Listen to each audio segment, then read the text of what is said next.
You're very welcome along. After the longest World Cup draw, a draw of any kind in anything, let alone football, in any sport, we finally know the 12 World Cup groups and Ireland's potential group if we get through the playoff path. So stay tuned to find out.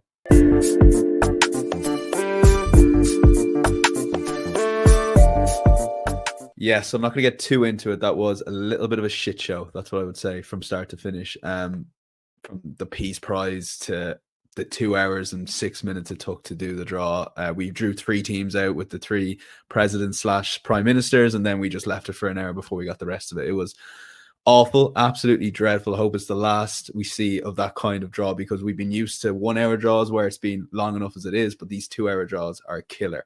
Absolute killer, especially when you're looking to record a video straight after. But I am going to give you my reaction to that World Cup draw. Let's just get the groups up first. So you can see there on your screen now, Group A, Mexico, South Korea, South Africa, and the winners of Ireland, Czechia, Denmark, or North Macedonia. That's winner of the playoff path D. More of that in just a second, of course. Group B, Canada, Switzerland, Qatar, and the winner of playoff A. That's Northern Ireland, Italy, Wales, or Bosnia and Herzegovina. Group C, Brazil, Morocco, Scotland, and Haiti. That's a fascinating group. I feel a little bit for the Scots there. The US, Australia, that'll be a great game, the two of them. Paraguay, and the winners of playoff C. This is Turkey, Romania, Slovakia, or Kosovo. Group E, Germany, Ecuador, Ivory Coast, Curacao. Group F, Netherlands, Japan, Tunisia, the winner of playoff B, Ukraine, Sweden, Poland, or Albania. Group G, Belgium, Iran, Egypt, New Zealand. Group H, Spain, Uruguay, Saudi Arabia, Cape Verde. Group I, France, Senegal, Norway, and the winners of FIFA Playoff 2. So that's Iraq, Bolivia, or Suriname. Group J, Argentina, Austria, Algeria, Jordan. Group K, Portugal, Colombia, Uzbekistan, one of Congo, Democratic Republic, Jamaica, or New Caledonia. And Group L, England, Croatia, Panama, and Ghana.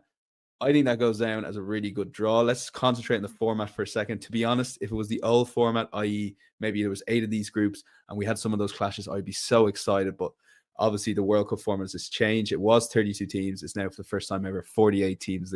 The tournament's going to take place in the US, Canada, and Mexico. 48 teams, 12 groups. Top 2 from each group qualify for the last 32, along with 8. Yeah, that's 8 best third place teams. So very much going to be a slow burner, not too dissimilar to the Rugby World Cup. It's a frustrating format, I guess, at the start, but look, hopefully we'll have a decent knockout stages as well. So yeah, let's get into it from an Irish point of view. So Ireland, of course, have to get through playoff D, which means we have to beat Czechia in Prague on March the 26th. If we win that, we will have a home final against either Denmark or North Macedonia. And if we somehow manage to get through those 2 games, we'll be playing Mexico, South Korea, South Africa. It's very exciting. 2 of those games are going to take place in Mexico, 1 in Atlanta.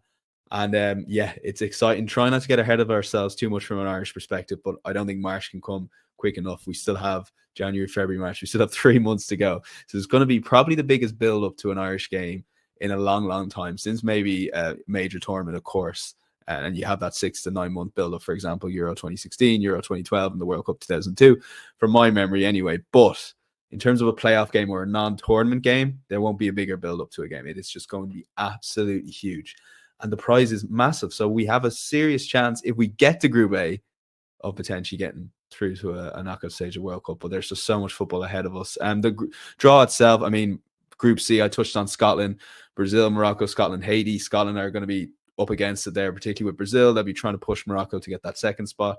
Again, they're not a bad side. They got through Denmark, albeit slightly lucky, but they definitely have potential of getting through, as most of these teams do. But there is a few groups where it's a foregone conclusion, but there are some good ones. England, Croatia. I'm glad England finally have a relatively tough game to open up. They're taking on Croatia, but Panama and Ghana, they should get through that. And Argentina, Austria, Algeria, Jordan, they should get through that. Looking at the other groups, France, Senegal, that's going to be a great battle. Spain, Uruguay, that's going to be a great game. There's just so many. So it's such a good draw if we had that bit of jeopardy, which we don't, unfortunately. But yeah, a lot to talk about from an Irish perspective between now and March. Again, I don't want to overset talk here, given we're not in the tournament yet. But let's just have a quick look at the knockout bracket. Why not?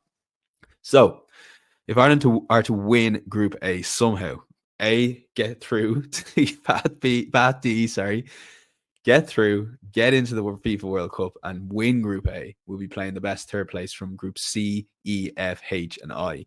too many teams to go through there where you can see them on screen. Now, if Ireland, this is a little bit clearer, if Ireland finish runner-up in Group A, probably more likely, we'll be playing the runners-up of Group B, which is Canada, Switzerland, Qatar, and realistically probably Italy or perhaps Wales. If we're to finish third in Group A, then it becomes a little bit complicated. You could be playing the winners of Group E, the winners of Group G. I think they're the two there from looking at the screen there now. So they're the two.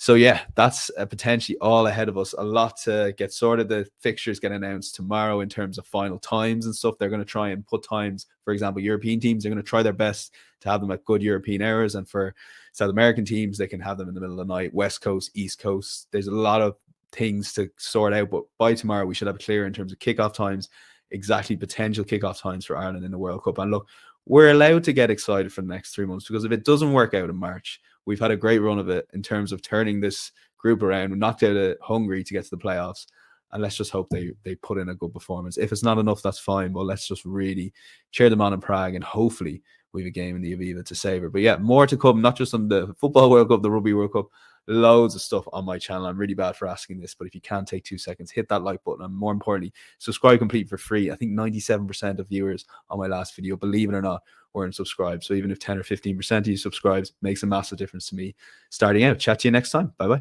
bye.